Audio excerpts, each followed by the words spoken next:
श्री कल्याण सिंह राजकीय उच्च माध्यमिक विद्यालय शाहपुरा की ऑनलाइन क्लासेज में आज आपका फिर से स्वागत है। मैं महेश कुमार शर्मा, व्याख्याता संस्कृत। आज बच्चों हम छंदों के विषय में और अधिक जानकारी प्राप्त करते हुए छंदों के लक्षण और उदाहरण के विषय में चर्चा करेंगे। हमारे पाठ्यक्रम में निर्धारित छंदों में सबसे पहले छंद आता है इंद्रवज्रा। इंद्रवज्रा नामक छंद में प्रत्येक चरण में 11 वर्ण होते हैं। इस प्रकार से प्रत्येक छंद में 4 चरण होते हैं, तो कुल मिलाकर के प्रत्येक चरण में 11 वर्ण और कुल 4 चरणों में 44 वर्ण इस छंद में होते हैं। परीक्षा में जब छंदों से संबंधित प्रश्न पूछा जाता है, उसमें छंदों के लक्षण और उदाहरण लिखवाया जाता है। तो हम सबसे पहले इसका लक्षण जानते हैं कि इंद्रवज्रा छंद का लक्षण क्या है। लक्षणम शाद इंद्रवज्रा यदि तो जगो गए। बच्चों इसका ये लक्षण मैंने यहां लिखा है, स्याद इंद्रवज्रा। इंद्रवज्रा छंद होता है यदि किसी छंद के पद्य के प्रत्येक चरण में यदि तो जगो गए। इसको मैं अंडरलाइन कर देता हूं। यदि प्रत्येक पद्य के प्रत्येक चरण में, जिस पद्य के प्रत्येक चरण में तगण तगण जगण गुरु और गुरु हो, तो इसको और स्पष्ट करते हुए मैं यहां लिख रहा हूं, अस्मिन् छंदसि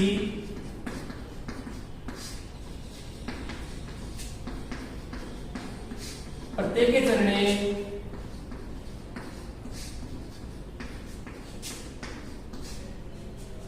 तगण तगण जगण गुरु गुरुश्च भवन्ति।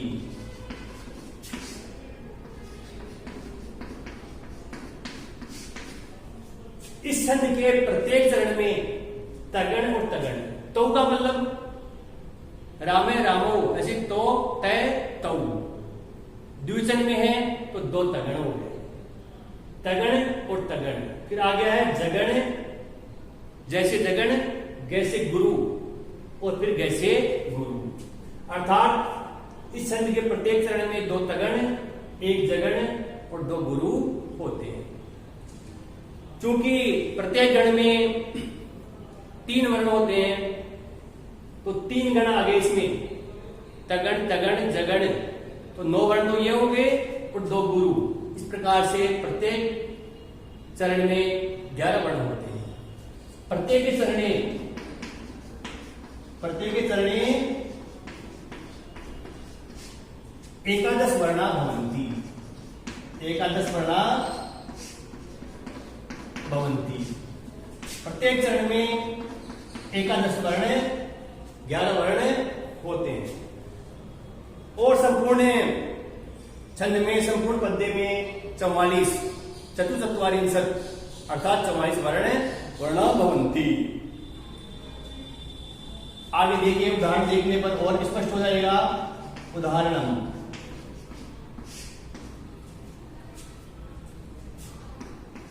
हंसो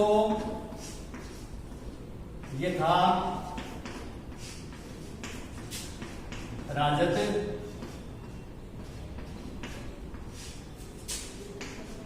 पंजरिष्ठ।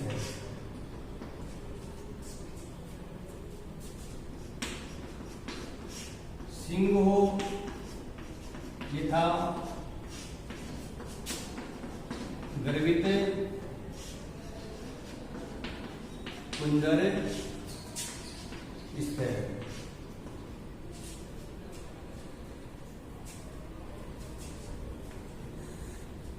सिंहो यथा बंधक अंतरिक्ष है।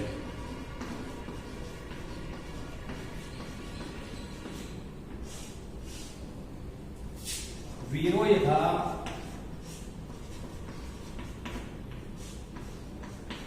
गर्भित कुंजर स्थिर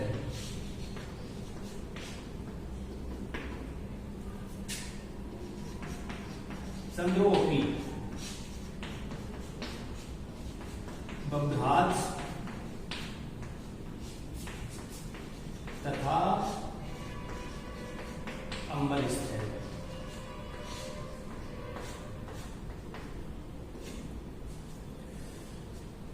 बच्चों, इंद्रवज्रा छंद का ये उदाहरण आपके सामने अंकित है। आप चाहो तो अपनी पाठ्य पुस्तक में से या अन्य किसी भी जगह से इसका उदाहरण देख सकते हो, उसको काम में उपयोग में ले सकते हो। हम सबसे पहले इस उदाहरण की प्रत्येक पंक्ति में वर्ण गिनते हैं। 1 2 3 4 5 6 7 8 9 10 और 11। आधा वर्ण कभी भी गणना में नहीं आता है।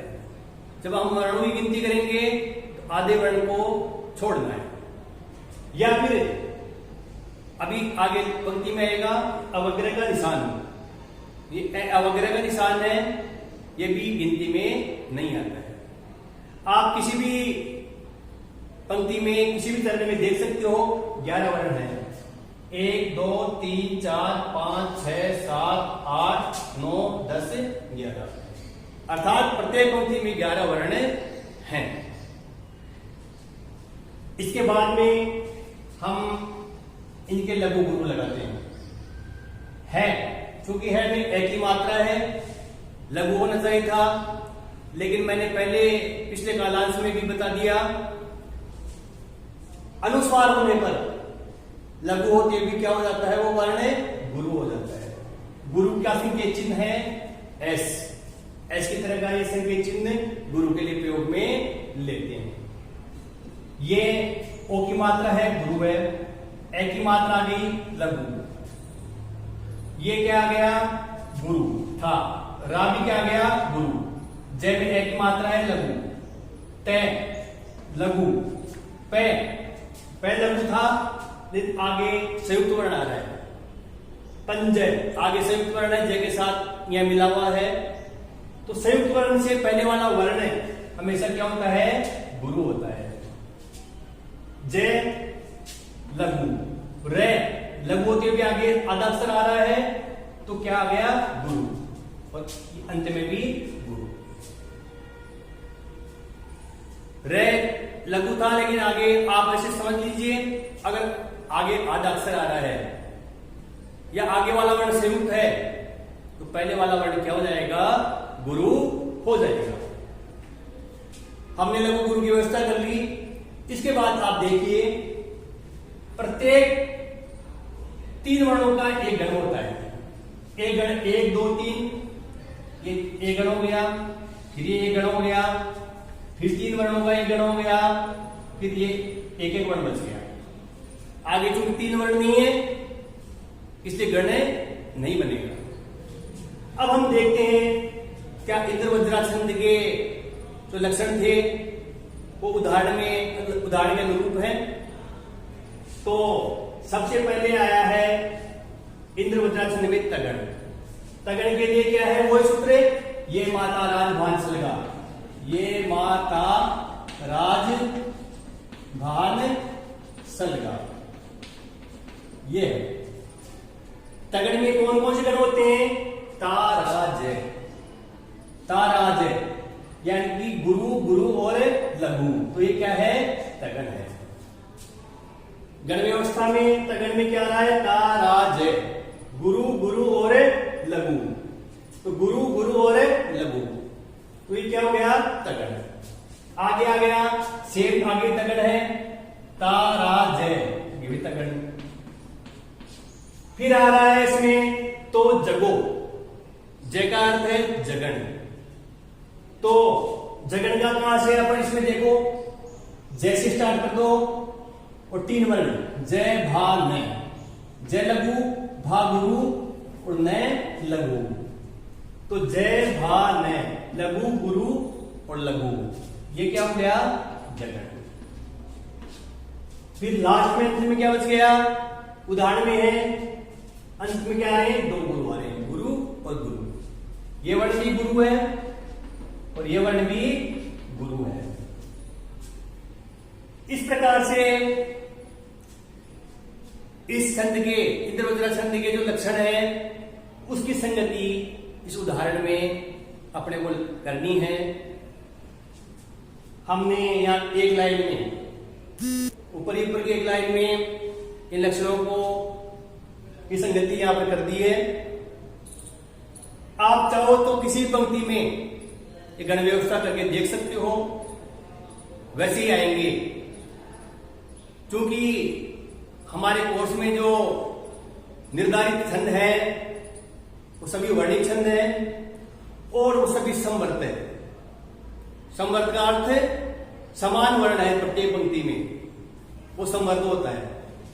इसमें भी 11 वर्ण है, इसमें भी 11 है, इसमें भी 11 है, इसमें भी 11 है, समवर्त है, समान वर्ण है और प्रत्येक छंद में 11 वर्ण है और किसी भी पंक्ति में लगाओगे तो यही गण आएंगे। एक पंक्ति का उदाहरण देते हैं अपन, च लघु था लेकिन आ गया संयुक्त वर्ण आ रहा है, तो ये क्या हो गया गुरु, ये भी गुरु।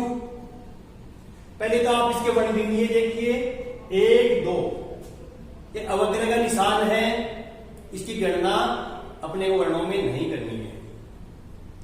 सिर्फ ये दर्शानी या संधि हुई है, पूर्व संधि, ये अवग्रह का निशान सिर्फ ये दर्शाने के लिए आया है कि यहां पर ए मौजूद है, तो इसकी गिनती नहीं करनी। 1 2 3 4 5 6 7 8, फिर इसकी गिनती नहीं करनी। 9 10 11 कंबल थे 11 वर्ण सभी है।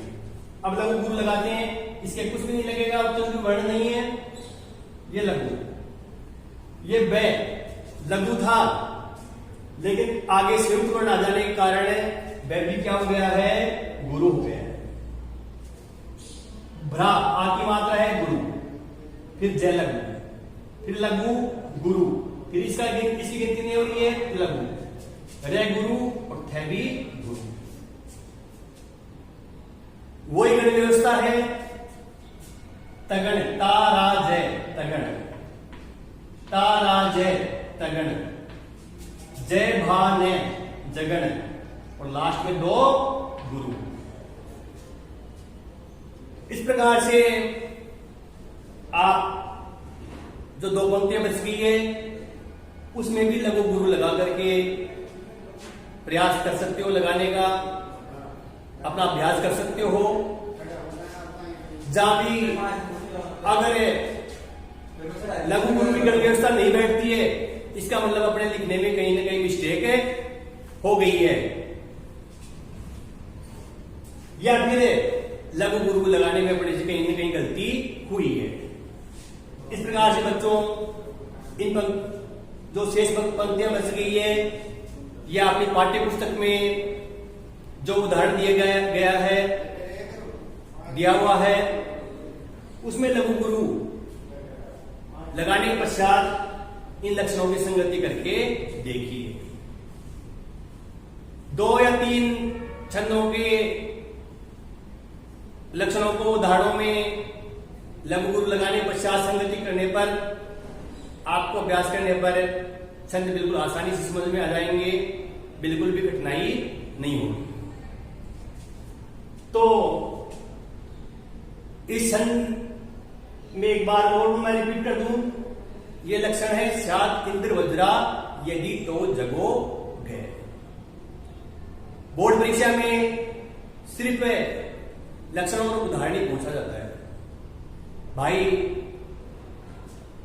निम्नलिखित छंदों में से किसी एक का लक्षण और उदाहरण लिखिए। तो आपको सिर्फ लक्षण लिखना है और एक उदाहरण लिखना है। जो उदाहरण लिखो उसकी एक पंक्ति में ये लघु गुरु और जिस प्रकार से मैंने ये लगाए हैं उस प्रकार से उनकी संगति कर दीजिए, सिर्फ एक पंक्ति में। बीच वाली जो बातें मैंने लिखी है ये सिर्फ आपको समझाने के लिए लिखी है। आपको परीक्षा के दौरान उत्तर पुस्तिका में सिर्फ लक्षण और उदाहरण लिखना है। अस्मिन् छंदसि प्रत्येक चरणे, इस छंद के प्रत्येक चरण में तगण तगण जगण और 2 गुरु होते हैं। इस प्रकार से 11 वर्ण होते हैं प्रत्येक चरण में। ये इसका उदाहरण है, आप इनको याद कर लीजिए। लक्षण आप यही याद कीजिए, उदाहरण आप चाहो तो पाठ्य पुस्तक में से या अन्य कहीं से भी आप याद कर सकते हो। एक बात और, कक्षा 12 की जैसे पाठ्यक्रम में निर्धारित छंदों में से 11 वर्ण का छंद है, इंद्रवज्रा भी है और भी अन्य भी छंद है। तो आपको पता कैसे रहेगा भाई इसमें कौन सा छंद है? तो आप लक्षणों और उदाहरणों को समझिए, आसानी से समझिए, उनको रट लीजिए, याद कर लीजिए। आगे के कालांशों में चूंकि छंदों का करीब करीब संपूर्ण जानकारी मैंने आपको इन क्लासेज में दे दी है। जो शेष छंद बच गए हैं उनका भी यही पैटर्न है, यही तरीका है। सिर्फ आपको छंद का लक्षण याद करना है और उसमें कौन से गण है वो देखना है, उदाहरण याद करना है। आपको जहां भी कठिनाई महसूस हो तो आप अपने व्हाट्सएप ग्रुप के माध्यम से या फिर मेरे व्यक्तिगत संपर्क पर, मोबाइल नंबर पर संपर्क कर सकते हो। और जहां भी कठिनाई आपको महसूस हो मुझसे व्यक्तिगत रूप से भी आप पूछ सकते हो। इसलिए बच्चों, अन्य छंदों के लक्षण और उदाहरण आप याद कीजिए, घर पर बैठ करके उनका अभ्यास कीजिए। आगे कालांशों में अलंकार या कारक, अन्य जो व्याकरण से संबंधित बिंदु बच गए हैं उनके विषय में चर्चा करेंगे। धन्यवाद।